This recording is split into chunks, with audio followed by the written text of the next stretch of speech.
at the door and try to kiss, can't find it no more. It's just you and me, and there's nothing I can do. I'm stuck with you, stuck with you, stuck with you. Bismillahirrohmanirrohim. Assalamualaikum warahmatullahi wabarakatuh. Perkenalkan, nama saya Putri Dewi dari kelas 10-2. Akan memaparkan materi yaitu berpikir komputasional. Mari mengenal apa itu computational thinking. Istilah computational thinking atau berpikir pemikiran komputasi pertama kali diperkenalkan oleh Seymour Papert pada tahun 1980 dalam bukunya yang berjudul Mindstorm. Dalam bukunya pada saat itu, Papert fokus pada dua aspek komputasi, yaitu bagaimana menggunakan komputasi untuk menciptakan pengetahuan baru dan bagaimana menggunakan komputer untuk meningkatkan pemikiran atau perubahan pola akses ke pengetahuan. Dalam perkembangannya, Janet M. Wing mengenalkan sebuah pendekatan yang dimodifikasi dan perhatian baru pada pemikiran komputasi atau computational thinking. Seymour Papert menghubungkan pemikiran komputasi dan pedagogi digital dengan pendekatan modern. Dalam pendidikan yang diprakarsai oleh Jean Piaget, seorang psikolog perkembangan paling dikenal karena mempelopori teori belajar yang dikenal sebagai konstruktivisme. Dalam teori belajar tersebut disebutkan bahwa peserta didik membangun pengetahuan baru dan pikiran mereka dari interaksi pengalaman mereka dengan pengetahuan sebelumnya. Kemudian, Seymour Papert menghubungkan teori konstruktivisme dengan menambahkan gagasan bahwa pembelajaran ditingkatkan ketika pelajar terlibat dalam kegiatan membangun produk yang bermakna. Adapun pengertian computational thinking. Apa sih itu computational thinking? Secara sederhana, computational thinking adalah metode menyelesaikan persoalan dengan menerapkan teknik ilmu komputer atau informatika.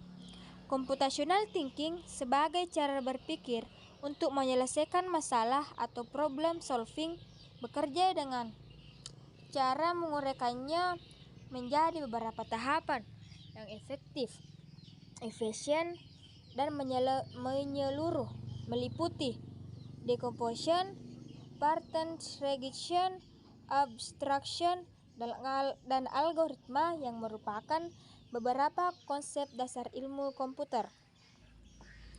Dalam memecahkan masalah, metode ini menghendaki siswa untuk memformulasikan masalah dalam bentuk masalah komputasi dan kemudian menyusun solusi komputasi yang baik atau dalam bentuk algoritma, atau menjelaskan mengapa tidak ditemukan solusi yang sesuai.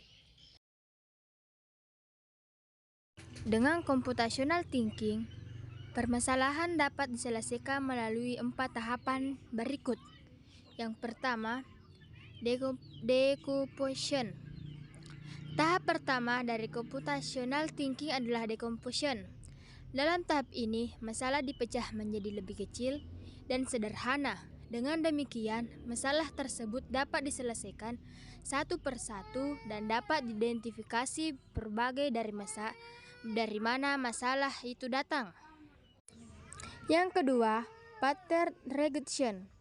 Pada tahap kedua ini, siswa harus mencari pola. Biasanya, di dalam sebuah masalah terdapat pola-pola tertentu untuk memecahkannya. Yang ketiga, yaitu abstraction. Tahapan ketiga dari teknik pemecahan masalah dengan computational thinking adalah abstraksi. Pada tahap ini yang perlu dilakukan adalah menggeneralisasi dan mengidentifikasi prinsip-prinsip umum yang menghasilkan pola, tren, dan keteraturan tersebut. Hal ini sangat penting dilakukan karena biasanya dengan melihat karakteristik umum akan memungkinkan untuk membuat model suatu penyelesaian masalah tersebut. Yang keempat, yaitu algoritma. Tahap terakhir dari computational thinking adalah algoritma. Dalam tahap ini, siswa harus dapat mengembangkan petunjuk pemecahan masalah yang sama secara step by step atau langkah demi langkah, tahapan demi tahapan, sehingga orang lain menggunakan langkah informasi menyelesaikan permasalahan yang ada. Adapun karakteristik berpikir komputasional.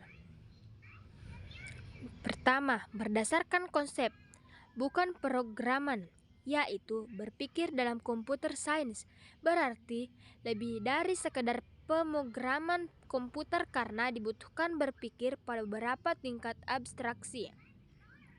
Yang kedua, mendasar, bukan menghafal, karena menghafal berarti rutinitas mekanikal, sedangkan kemampuan dasar yaitu kemampuan yang harus dimiliki setiap orang di zaman sekarang. Yang ketiga, cara manusia berpikir, bukan cara komputer berpikir. Hal ini dikarenakan karena manusia merupakan makhluk yang cerdas dan dapat imajinatif. Komputer seharusnya dikendalikan oleh manusia untuk menemukan suatu pemecahan masalah, bukan sebaliknya. Yang keempat, saling melengkapi dan mengkombinasikan antara pemikiran matematis dan pemikiran teknik. Yang terakhir, merupakan ide, bukan benda. Hal ini bukan sekadar software atau hardware yang secara fisik ada di kehidupan kita, akan tetapi lebih pada konsep-konsep komputasional yang kita gunakan untuk mendekati dan memecahkan masalah, mengatur kehidupan sehari-hari, dan interaksi dengan orang lain. Manfaat berpikir komputasional. Yang pertama, memudahkan kita untuk memecahkan masalah yang besar dan kompleks dengan cara yang efektif dan efisien. Selain itu, masalah yang kompleks bisa dilaksanakan dengan baik, sehingga menjadi masalah yang sederhana. Yang kedua, melatih otak agar terbiasa untuk memulai berpikir secara sistematis, kreatif, terstruktur, dan logis. Yang ketiga atau yang terakhir, memudahkan seseorang mengamati masalah dan menemukan solusi dari permasalahan tersebut. Semakin banyak solusi yang dimiliki, maka suatu masalah dapat diselesaikan dengan efektif dan efisien. Mengapa berpikir komputasional penting untuk dipelajari? Computational thinking atau berpikir komputasi adalah teknik pemecahan masalah yang sangat luas wilayah penerapannya. Tidak hanya sebatas untuk menyelesaikan masalah seputar ilmu komputer saja.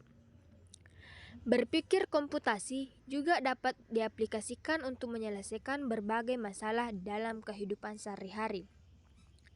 Dengan menggunakan teknik ini, siswa akan belajar bagaimana berpikir secara terstruktur, seperti ketika para software engineer menganalisa kebutuhan dan merencanakan pengembangan software. Kesimpulan, di zaman yang semakin modern dan serba dinamis ini, sudah seharusnya bagi setiap manusia untuk memiliki pola berpikir yang cepat dan dinamis juga, agar tidak tertinggal dengan individu-individu lainnya. Maka dari itu, setiap manusia sebaiknya sudah mampu berpikir komputasional, apalagi saat ini penggunaan teknologi sudah tak biasa dihindari lagi dalam kehidupan sehari-hari. Dengan berpikir komputasional, seseorang akan mudah untuk mengamati masalah, mencari solusi dari suatu permasalahan, memecahkan permasalahan, dan dapat mengembangkan solusi atau pemecahan masalah. Selain itu, berpikir komputasional mengasah diri kita untuk berpikir lebih efektif dan efisien. Demikian beberapa hal yang bisa saya sampaikan pada kesempatan hari ini. Saya mohon maaf sebesar-besarnya apabila ada tutur kata maupun teks yang kurang berkenan bagi Bapak, Ibu, guru, dan teman-temanku sekalian. Dengan ini, materi atau presentasi ini saya tutup. Sekian, terima kasih. Wassalamualaikum warahmatullahi wabarakatuh.